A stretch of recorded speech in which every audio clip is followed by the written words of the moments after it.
And in my personal opinion, when you said like the sneaker game is flourishing, I don't know exactly how you would define flourishing. If you define it as profiting, if you would define it as Nike profiting, yeah, it's flourishing. If you would define it as a bunch of bandwagon sneaker addicts appearing out of nowhere, then yeah, it's flourishing. But in my opinion, those are both reasons why it's dying. I think it's kind of like I've heard this said before, and I've said it before.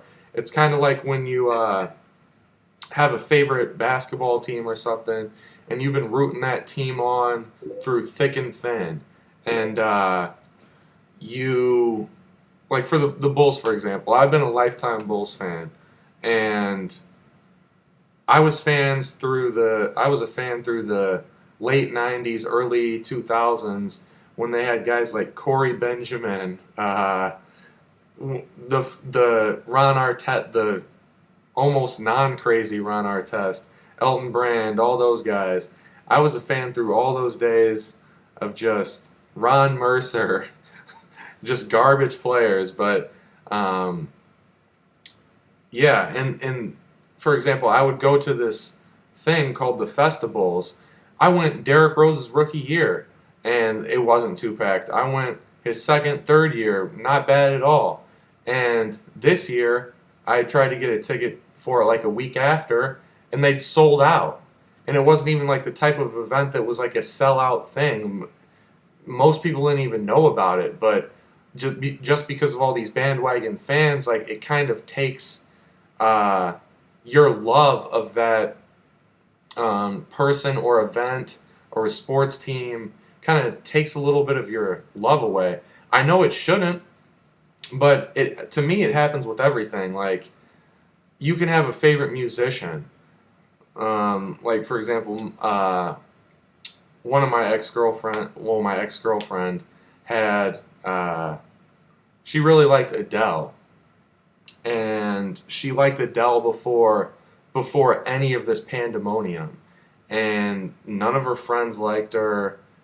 All this stuff. It was like right when Adele came out. I want to say sometime around 2007 or 2008. But as time moved on, it was like Adele just became this super phenomena. And it's kind of like, I don't know, I was never really into all the Drake mixtapes. But you take any of these guys like J. Cole, for example, that are coming out with all these mixtapes and people are fans of them, but once they get mainstream, that person kind of loses their appeal a little bit. I mean, I hate to say it, but that's just how it seems. That's just how I feel. It just seems like once these things hit mainstream, kind of loses its appeal because you want to be different. You want to stand out. You want to be able to say, oh, I like this person. I like this person. You know what I mean? And in terms of why I think the sneaker game is dying, that's one of the main reasons is because there's all these people that like it now, and I used to think I was pretty unique for this. I remember in high school, I would be one of the few people that would actually know about this stuff, and nobody really cared about Jordans like that. Now it seems like everybody cares about Jordans, and it's just it's just a little bit annoying personally. And number two, another reason it's dying, and this is not, to me, this is not flourishing at all. You stand in line, and I'm getting threats to get stabbed, punched, ridiculous shit, and I'm not doing anything. I'm standing in line, trying to maintain my position. People are cutting in line. I didn't have to deal with this stuff before. When I got the cool grays, there was like 8 people in line, and I didn't show up till like 4 in the morning. It was no problem. The Flints, I was the only person who showed up at 7 in the morning for the Flint 13s. And now it's just, even the black cements, but before the Concords came out, I just went to the mall, got the black cements, no issue, the black cement 3s. Now it seems as if every release is a big release. The 12s were absolutely out of control. I didn't even go. I think the shoe is ugly. I mean, to me, the only shoe that is uglier in the entire Jordan series than the 12 is the 15, and that's just my personal opinion. That is an ugly shoe, and I heard from people that work at House of Hoops in Chicago, Nike Town, lines were around the block for for the 12, not even the flu game 12. The playoff black and white with the white on the bottom, so it's gonna get dirty. I mean, that's just, to me, that's just stupid. Especially considering the Black Cement 3, one of the greatest Jordans of all time. I didn't have to wait at all.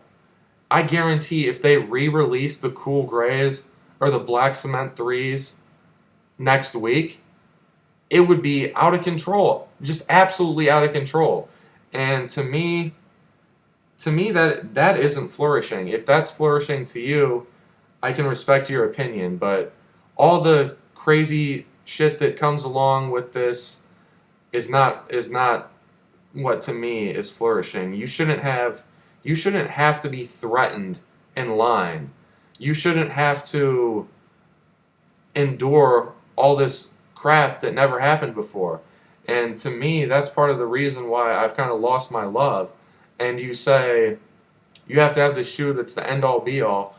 I typically am not the type of person, I don't buy a lot of shoes. I've got maybe 10, 11 pairs of Jordans. And I've got maybe 3 or 4 pairs of like the Reebok Questions, just like other classic shoes. And I've been accumulating these shoes since high school, since my foot stopped growing. So I've been accumulating these 14, 15 pairs of shoes for since about 2003, 2004. So about 8 years now. And so I am pretty selective with what I like. And the last shoe that really kind of did it for me was the LeBron Galaxies. And I've got a video that I have posted to my account, and it's already got like 3,000 views or something like that. And it kind of is just explaining the whole situation with those. I do a quick review. And I was about the 20th person in line, 25th person in line. And all these people said that they weren't getting the LeBrons that were in front of me. And there was some guy, I'm still a little pissed about it. I've let it go, but now that I'm thinking about it in this video, it still pisses me off. There was one big guy that clearly came in hours after I got in line. He had not been standing there. He didn't come with anybody. And because he was the biggest guy, everybody was scared to say something to him. Well, what do you know? He wears size 12. Guess what size I wear? 12. Guess what bag he walked out with? LeBron. And by the time I get up there, they don't have anything above a 9.5 in the LeBron Galaxies. And people had gotten the Durants, they had gotten the Kobe's, whatever. And I get up there, 25th person in line, and they don't have my size. And there were people, just watch the other video and you'll see, it was complete bullshit. Like, I'm not going to sugarcoat it. The whole release situation was absolute garbage. I mean, the mall that I got the Concords at, the Black Cements and the Cool Grays, is my hometown mall. I'm not going to give out the information because it'll probably cause a firestorm of people to start showing up there. But I don't have to wait for crap there. Like, the only shoe I waited for was the Concords. I showed up at midnight the day of the release, and I was the first person in line. I had to wait 6, 7 hours before I got in the door, and there was a little bit of tension as people ran to the door, but I was the first person, got my shoes, was escorted out by a cop. It was perfectly fine. The Galaxy LeBrons, that was like the straw that broke the camel's back right there. And since that point, I haven't even gone out to look at any of these release lines because I know it's nuts. I debated getting the Easter Durant's. That was like one of the few shoes I kind of liked. But when I talked to the guy at House of Hoops, which I live right by on State Street, and he told me that they had gotten 48 pairs of the Durants. He said they sold out as soon as the doors opened. They still had the LeBrons and they still had the Kobe's, but they sold out of the Durants as soon as the doors opened. And really, I was looking at release dates. I may make an attempt at the Cav 4s, and one shoe that I really like. A lot of people don't like at least the shape of the shoe, but I like the Dolphin Penny 5s. I just really like the color on them. The shape is kind of funky, at least on the front part of it, but I really like the color of it. I'd say those two, and I mean, I like the Bread 11s and I like the Bread 4s, but I feel like ever since the Concords, it's gone straight downhill. Now, you can say, again, I'll just end my video with this. It's all in how you define something. To me, there are many ways that you can interpret this whole situation. You see it as flourishing. I see it as a huge societal issue. It is a microcosm of just how messed up society is to this point. Wale posts an Instagram picture, everybody's flipping out. Oh my God, gotta get those. Wale's rocking them. And it's like, that's the shit that pisses me off, because I had always been into like the classic stuff, like the Reebok Questions, the Kamikazes. Like, I really like those old shoes that kind of remind me of my childhood. And you got all these high school kids that, while they post that stuff and they see it, they don't know what the shoe is. All they know is their favorite rapper's rocking the shoe. So, oh, let's get on eBay and get them.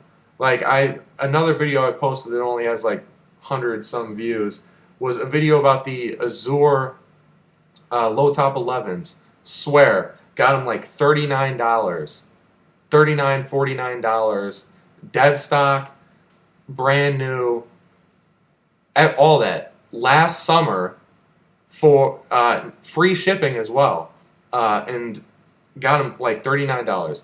Now, I looked on eBay a few weeks ago, and I've got the screenshots.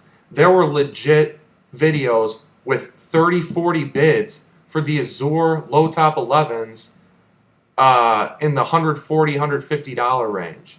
And this is a shoe that when I first reviewed it, people said the shoe was garbage. Like, it's all hype. Like, I don't know. I feel like I'm ranting at this point, and kind of I sound bitter, probably because I am, but this was just something that I thought was kind of a unique thing, and it was like a small culture. Like, people like being in tight-knit communities, and I feel like the sneaker game has just exploded to a mass level, and now it's all about what you have. It's not even about the meaning behind it. So I feel it's kind of turning into a gimme this, gimme that kind of thing. And as one guy pointed out, it's kind of like when you see somebody driving a Jaguar or Benz on 20-inch rims, and then they pull up to a beat-up apartment. Like, it makes absolutely no sense. It makes absolutely no sense whatsoever. And that's the type of thing that, to me, is killing the game. And I mean that as an expression. I don't mean that literally. And number two, to me, that may be, Nike may be flourishing, but the sneaker game is not, to me, that is not flourishing. That just shows you how messed up society is right now. I guarantee you go to the Jordan 11 low line, you go to the Cav 4 line, the 12 Obsidian line. You go to any of those lines, it's going to be pandemonium. And I'm personally sick of it. That's kind of why I said in my Galaxy review, I'm done. I I can't stand it. Like, I'm kind of waiting for it to cool off. I feel, this is my personal opinion, I'm hoping with these $250, $300 box prices on shoes, it'll slow it down. If it doesn't, I'll probably just wait it out. Really, the only shoe I mentioned, the only shoes I like. Probably not even gonna make an attempt for any of them. But those are my thoughts. Hopefully, this is helpful for you. And thanks. I'll talk to you guys later. Peace.